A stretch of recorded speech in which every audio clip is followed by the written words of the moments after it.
పేరు తుగల సురేష్. ట్రాఫిక్ అన్నీ season Nizam trading ఢిల్లీలో రావడం జరిగింది. టీచింగ్ ఉద్దేశము స్టార్టింగ్లో నేను పోలీస్ కంటే ఎక్కువ టీచర్ జాబ్ తాపత్రయం ఉంది. నా చిన్న స్టేజ్లో కూడా ఒక 2 grades టీచర్ జాబ్ వచ్చింది. ఆ టీచర్ కావాలంటే నిజాం వస్తుంది.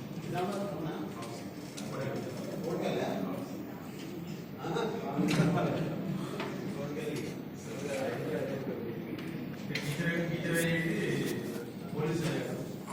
ఇక్కడ మళ్ళీ మన టీటీసీలోకి వెళ్ళి టీచర్గా మనకు క్లాస్ చెప్పడం అనేది అది చాలా అదృష్టంగా భావిస్తున్నాను. అలాంటి ట్రైనింగ్ ఇక్కడ నేను తీసుకుంటున్నందుకు నా జన్మ తీసుకుంటున్నాను. అలాగే ఇక్కడ ఈ అప్పా కాలేజీలో ట్రైనింగ్ అనేది చిన్న కోరిక. నా సర్వీస్ మొత్తం అయిపోయిన లోపల ఒక వారంలోనే ట్రైనింగ్ చేసి వెళ్ళాలి అనేది ఒక చిన్న కోరిక ఉండేది. అది ఈ 10 ఏళ్ళు నాకు నెరవేరింది. నేను సురక్ష పత్రికం సందేహాలు సలహాలనేది ఆర్టికల్స్ తెలుసు రాసేవాడింది. అది పివి శశి కాబట్టి ఇక్కడ అతనికి ఏ ట్రైనింగ్స్ మొత్తం ఎస్ఐలందరూ వచ్చినా కానీ లోకల్ ఎస్ఐలందరికీ ఫస్ట్ చెప్తుండే నిజామాబాద్ నుంచి స్పెషల్ కానిస్టేబుల్ క్వశ్చన్స్ రాస్తాడు. అతనికి ఖచ్చితంగా చదవడానికి చెప్తుండేట. ట్రైనింగ్ బంధు గణేష్ బందోబస్తు వచ్చినప్పుడు ఇక్కడ ఉన్న ఎస్ఐ కూడా ట్రైనింగ్ బందోబస్తు నేను చూసే సురేష్ సురక్ష రాస్తాను.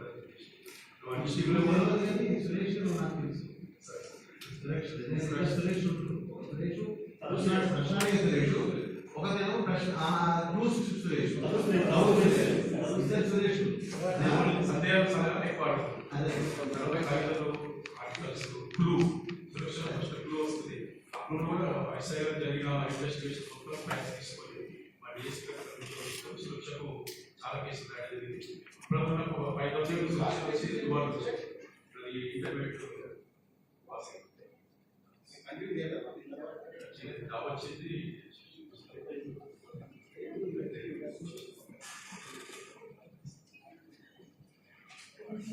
అలాగే ఈ భారతంలో అపర్ణ మేడం గారు చాలా బాగా మరి సీనియర్ పోలీస్ గారి రామకృష్ణ గారు, డాక్టర్ ఆచార్య వీళ్ళందరూ కూడా చాలా మంచి క్లాస్ చెప్పారు. ఉదాహరణ రామాయణంలో శబరియమ్మ రాముడికి కొన్ని పనులు తీసుకొని ఏ పంట అయితే ఇష్టమో ఆ తీని రాముడికి తినిపిస్తుంది. అంటే పుల్లగా ఉన్న చేతిలో పక్కన పెట్టేస్తుంది. విజయంగా ఉన్న పనులని రాముడికి ఇవ్వడం జరిగింది. అలాగే మనకి ఇక్కడ అబ్బాకాలంలో డైరెక్టర్ మేడం గారు ఆమె కూడా మనందరికీ ఎలాంటి క్లాసులు ఇవ్వాలి, ఎలాంటి సబ్జెక్ట్ ఇవ్వాలి, ఏది పోని అదే మీకు ప్రొఫెసర్ అందరూ తీసుకొచ్చి మనకి ఎలాంటి సబ్జెక్ట్ చెప్తే బాగుంటుంది. మీరు అక్కడ టీటీసీ వెళ్ళిన తర్వాత ఎట్లా సబ్జెక్ట్ చెప్పాలి రాముడికి ఇచ్చినట్టు మాకు కూడా మంచి మంచి సబ్జెక్టు మంచి టీచర్స్ తీసుకురావడం జరిగింది. మేడం గారికి మా యొక్క అందరి తరఫున ఉదయపూర్వక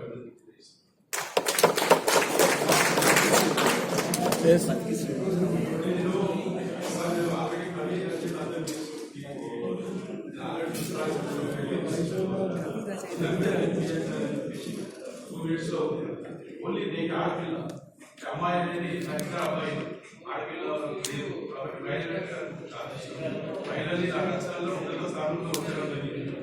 ఇక ఆడపిల్లలు తల ఎత్తుకొని తిరుగుతున్నానంటే తల విసుతనం కాదు ఆత్మవిశ్వాసం. తల ఎత్తుకొని తిరుగుతున్నానంటే తల విసుతనం కాదు నా ఆత్మవిశ్వాసం. కలగలా మాట్లాడుతున్నానంటే బాగులు కాయం కాదు కట్టుకోలుతారు. కలగలా మాట్లాడుతున్నానంటే బాగులు కాయం కాదు కట్టుకోలుతారు. మగవారితో సమానంగా ఉద్యోగం చేస్తున్నారంటే సాహసంతో సమానత్వాన్ని సాధించడం. ఆకాశంలో సగాన్ని నేను ఉదయమంతా ఓర్పున్నదాన్ని ముక్కుబాలతోనే వచ్చిన సుఖనం నాది.